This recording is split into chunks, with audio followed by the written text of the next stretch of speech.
Hi Dad, what were the symptoms I displayed before you discovered I'd got type 1 diabetes? You remember very well the symptoms that you displayed just before being diagnosed as type 1 diabetic.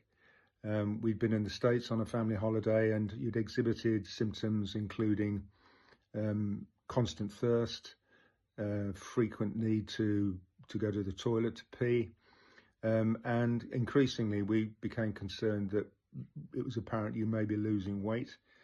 And just before the actual diagnosis, you were becoming quite drowsy and fatigued. What were the first few weeks like after I got my diagnosis? The formal diagnosis was made at Good Hope Hospital, which was a very simple finger prick blood test. And the initial reaction was one of disbelief, really, not having any understanding as parents of diabetes and its impact on lifestyle and health.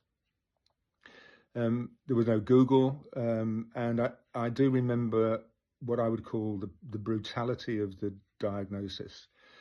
I'm sure this was unintended on the part of the medical staff, but I remember them simply saying, your son has type 1 diabetes, this is for life, he will need to inject insulin daily, he will need to take responsibility for that. And they sat us in a room and basically gave you a vial of insulin, a hypodermic syringe, and said he really needs to learn to inject himself. And so we sat there for about half an hour before you were able to inject yourself. A massive life-changing moment, but for the medical staff, a routine, almost daily diagnosis. There was no hint of any counselling, and I really hope that that practice has moved on and developed so that people have the support to understand and deal with what is, a major shock in their lives.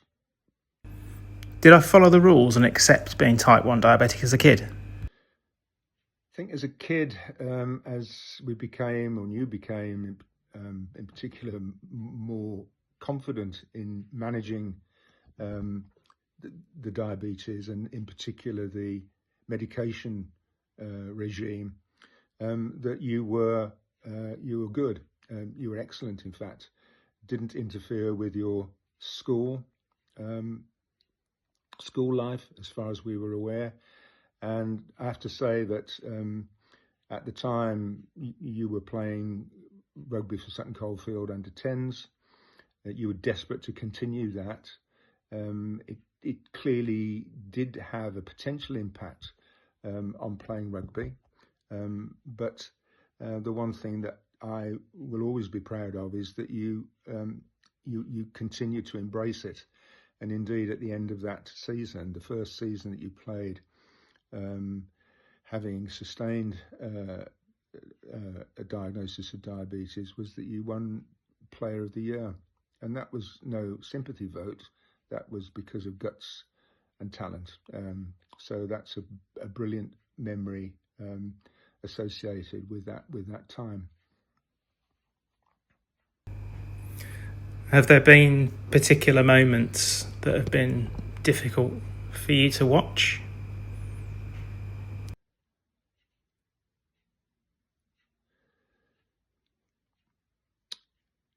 Several times when it's been tough to watch you going through, in particular, hypoglycemic attacks, basically because your whole character and demeanor changes, and often there is a refusal to take glucose to bring blood sugars back up again. I've only seen that a few times, but I'm aware that it's you've gone through it several times during your life. Fortunately, there have been people around you, but I think it's fair to say that for those who have no knowledge of diabetes, that to see somebody suffering a low blood sugar episode is often confused with drunkenness, and that's very unfortunate, and that's an area where there needs to be more education of people in general, so that they are aware of the symptoms and indeed what actions to take.